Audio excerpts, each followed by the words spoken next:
Welcome students. आज हम करेंगे हमारे वर्कबुक के अंदर हिंदी में वर्कशीट नंबर 21 से। कल तक हमने वर्कशीट नंबर 20 तक कंप्लीट कर लिया। आज हम 21 से देखेंगे। सबसे ऊपर एज यूजुअल जैसे सब में मैंने बता रखा है, आपको नाम अपना भर देंगे और उसके बाद डेट भर देंगे। जैसे आज की डेट में आपको पढ़ा रहे हैं, कल आप करके लाओगे तो आगे तक की 5 वर्कशीट जो पढ़ाएंगे आज, उन सब में आज की डेट डाल देंगे अब, ठीक है ना। इसके अंदर देखें कुछ लिखा हुआ है और आपको सेम रिपीट करके लिखना है। यह केवल आपका राइटिंग का पेज है। जो होमवर्क आपको दिया जाता है ना घर पे करने के लिए, वाइट पेज की कॉपी में सेम वैसा ही काम है। ऊपर वाली लाइन को डिट्टो आपको कॉपी करके नीचे पेंसिल से लिख देना है, बस, और कुछ नहीं है। वर्कशीट नंबर 22 पे आ जाओ। इसमें आपको स्क्वायर फॉर्म में स्क्वायर की तरह एक फ्रेम बना हुआ है और उसमें 4 पिक्चर्स दिखाई गई हैं अलग अलग। आपको इसमें देख करके बताना है कि कौन सा पिक्चर किस तरह की घटना या किस तरह की कहानी के बारे में बता रहा है। आप उसको देख करके आपके दिमाग में सबसे पहले क्या आता है वो आपको बताना है। मैं आप में से किसी बच्चे को खड़ा करके पूछूंगा, कौन खड़े हो। सबसे पहला जो कोने में चित्र है ना बेटा, ये वाला दिख रहा है। इसको देख के क्या दिमाग में आ रहा है, क्या हो रहा है इस चित्र में। पहले तो इस चित्र में क्या क्या रखा हुआ है वो बता पहले।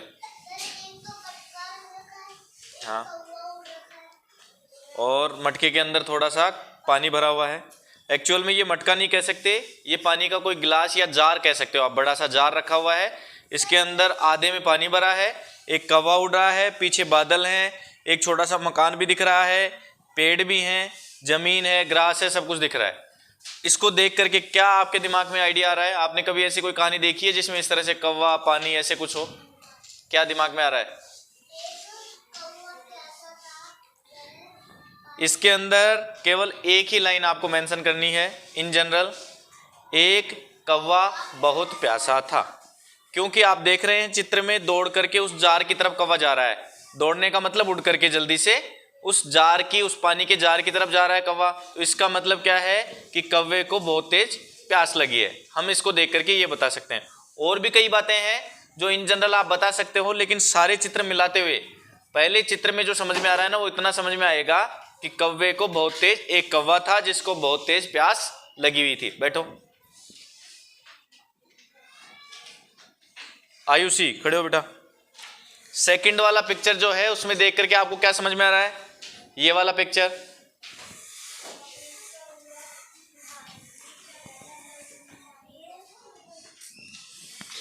इस चित्र में हमें दिख रहा है कि कौवे ने जार के किनारे पर बैठ करके और पानी पीने की कोशिश की, ठीक है ना। आप इसमें क्या लिखेंगे? कौवे ने पात्र के किनारों पर बैठकर, पात्र किसको बोलते हैं? कोई भी बर्तन। आप इसमें बर्तन भी लिख सकते हैं, पात्र लिख सकते हैं, मटका भी लिख सकते हैं। पात्र के किनारे पर बैठ करके पानी पीने की कोशिश की। जैसा कि हम इस चित्र में दिखाई दे रहा है ना, वैसा वैसा लिखते जाएंगे। सेकंड वाले में हम लिखेंगे कि कौवे ने अपनी प्यास बुझाने के लिए उस बर्तन पर बैठ करके पानी पीने की कोशिश की, ठीक है ना। इतना ही दिख रहा है। Sit down. नेक्स्ट के लिए आरोही।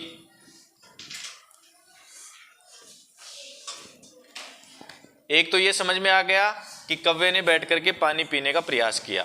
इस चित्र को देख करके और कौन सी बात आप बता सकते हैं इसके अलावा? चित्र देखिए, उसके अंदर आपको दिख रहा है कि कौवे को प्यास लगी थी, पहले चित्र में देखा। दूसरी बार में कौवा पानी पीने के लिए उस जार पर, उस बर्तन पर बैठ गया। उसके बाद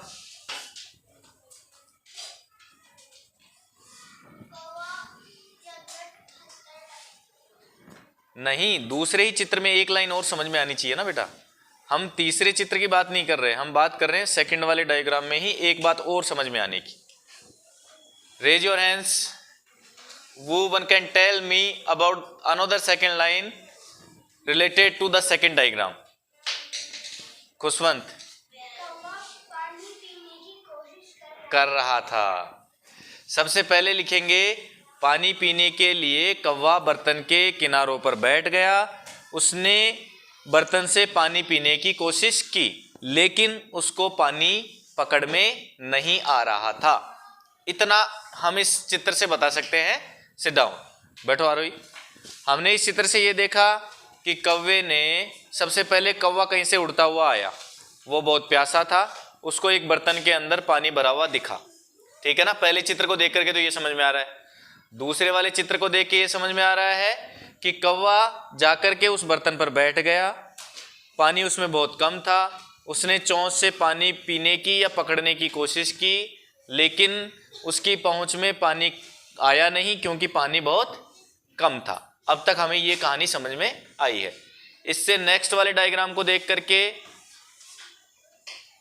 बानो, इससे नेक्स्ट वाले डायग्राम में क्या समझ में आ रहा है?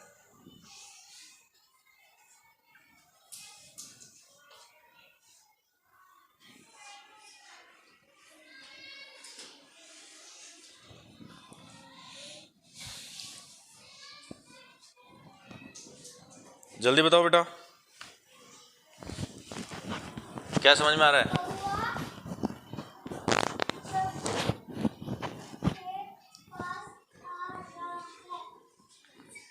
वो तो आ गया ना, सेकंड वाले डायग्राम में जग के पास तो आ गया, उसके पास किनारे पर बैठ भी गया। बैठो मानो, हार्दिक।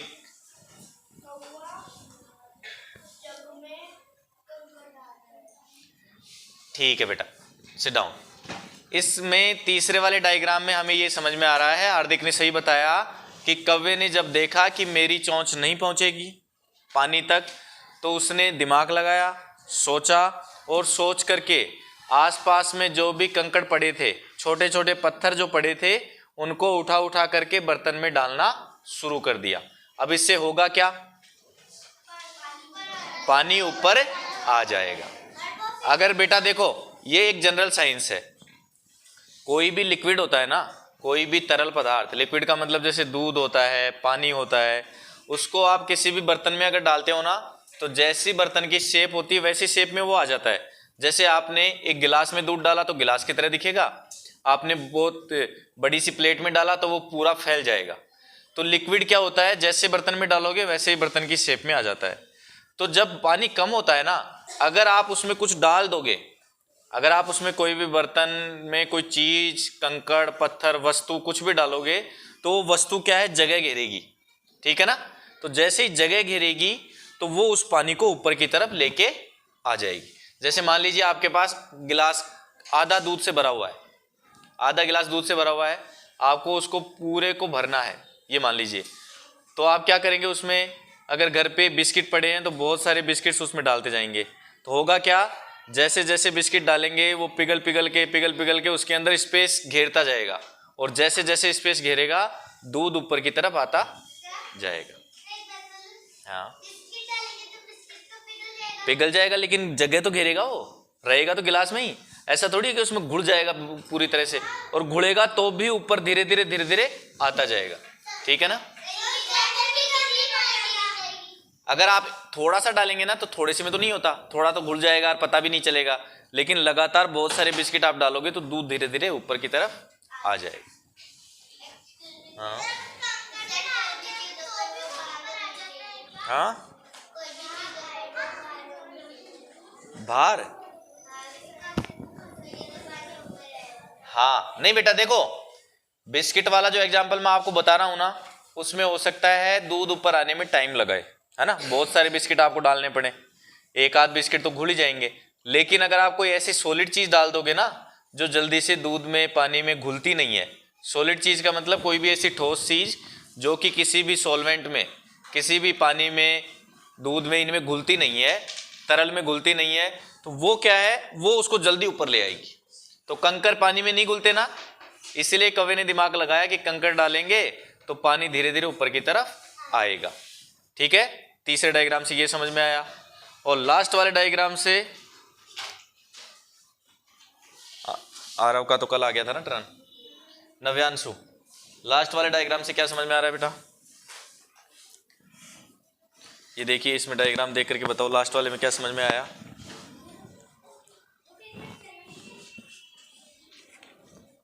कुछ भी नहीं, इस वाले डायग्राम से देख के क्या ऐसा समझ में आ रहा है देखते ही?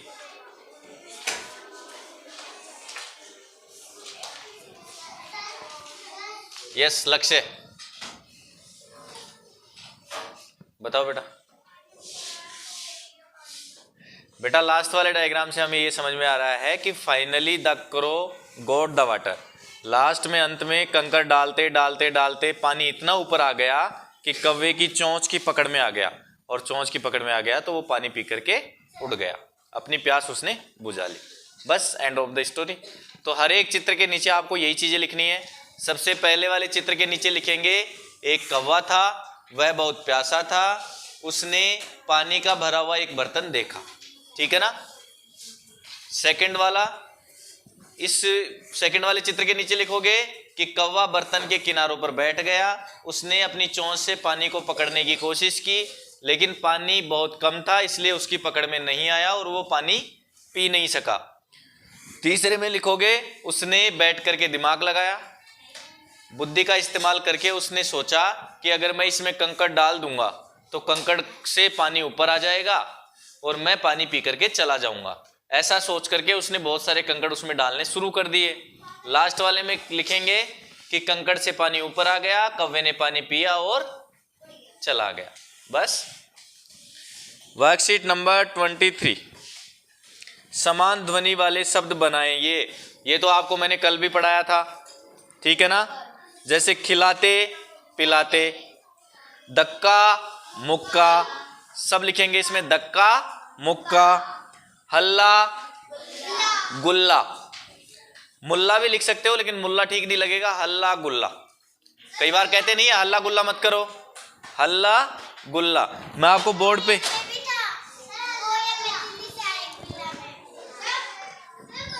बेटा चौक कहाँ है आपके, चौक वाला डिब्बा देना इधर।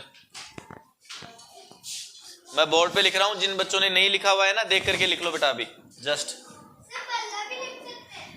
हल्ला बल्ला गुल्ला मुल्ला लिख सकते हैं, सेम साउंड ही है वो। बल्ला भी लिख सकते हो, हल्ला गुल्ला लिख लो अभी तो बेटा, ये वाला ठीक है। फिर आगे देखो, लेना देना। हाँ, हल्ला जो लिखा हुआ है ना बेटा, हल्ला उसके जस्ट सामने लिखना है आपको, हल्ला के जस्ट सामने लिखना है। फिर देखो लेना के सामने क्या लिखोगे, देना। हट्टा, हट्टा कट्टा भी लिख सकते हो, हट्टा कट्टा, खट्टा भी लिख सकते हो, हट्टा कट्टा। बस ये लिख लो, हट्टा कट्टा। कोई ऐसे मजबूत होता है ना शरीर में, उसके लिए नहीं कहते बहुत हट्टा कट्टा है शरीर से, तो वो वाला हट्टा कट्टा। फिर है नन्ना मुन्ना, नन्ना मुन्ना। अरे एक गाना भी तो आता है, नन्ना मुन्ना राही हूं, देश का सिपाही हूं, बोलो मेरे सन जय हिंद जय। क्या तुन्ना सही नहीं है, वो सेम साउंड तो कर रहा है लेकिन वर्ड भी होना चाहिए ना, नन्ना मुन्ना लिख दो। यस नहीं, आना जाना, रोना धोना, रोना धोना। अरे हम नहीं कहते कि तू हमेशा रोती धोती रहती है या रोना धोना लगा रहता है, ऐसे रोना धोना। ये हो गया। अब देखो बेटा, हाँ इसके नीचे है 21 से 40 तक शब्दों में गिनती लिखिए। ये आप वीडियो से ही देखेंगे, मैं अलग से नहीं बताऊंगा। यहाँ पे आपको वीडियो जो है वो मेरे YouTube चैनल पे देख करके और वहाँ ये काउंटिंग लिखनी है, और किसी की गलती नहीं होनी चाहिए। मैं चेक करूंगा कल, एक एक वर्ड को चेक करूंगा। 31 कैसे लिखते हैं वहां आपको बताया हुआ है, उसमें देख करके बिल्कुल करेक्ट लिखेंगे। वर्कशीट नंबर 24, इसमें बेटा आपको जेंडर बदल के लिखना है। जैसे चिड़िया मेल है, चिड़िया फीमेल है, चिड़ा मेल है। इसी तरह से बाकी सबके भी जेंडर आपको चेंज करने हैं। मैं जिससे पूछूंगा वो बताएगा। आदित्य बेटा, गाय का जेंडर चेंज करके लिखेंगे तो क्या बोलेंगे? जेंडर का मतलब होता है लिंग परिवर्तन, पुरुष और स्त्री। पुरुष स्त्री, एक तरफ जहां पुरुष दिया गया है वहां स्त्री लिखना है, और जहां स्त्री दी गई है वहां पुरुष का लिखना है। यस, गाय का लिंग परिवर्तन करके बताओ बेटा। ना, छोटा बच्चा नहीं, उसका हस्बैंड कौन होना चाहिए, वो वाली चीज है ये। यस खुशवंत, बैल, गाय का बैल। विपरीत लिंग कौन सा लिखेंगे, बैल। Sit down. आगे मैं ही बताता हूं बेटा, आप केवल सुनेंगे। लड़की का लड़का, लड़की का विपरीत लिंग क्या होगा, औरत का उल्टा मर्द लिखेंगे तो ज्यादा अच्छा रहेगा बेटा। इसमें आप लिखेंगे क्या, औरत का उल्टा क्या लिखेंगे, मर्द। ऐसे करके लिखना सब। फिर देखो आगे, हथिनी, हथिनी का उल्टा हाथी। लिंग परिवर्तन करेंगे हथिनी का तो हाथी। कबूतरी, मोरनी, कुतिया। किसी बच्चे ने कुत्ती लिखा हुआ है, इसमें कुत्ती नहीं होता बेटा, कुतिया लिखा हुआ है ना, तो उसका उल्टा करेंगे कुत्ता। ये है ना। वर्कशीट नंबर 25 पे आ जाओ। इसमें बेटा बहुत सिंपल है, देखो इधर बोर्ड की तरफ देखना।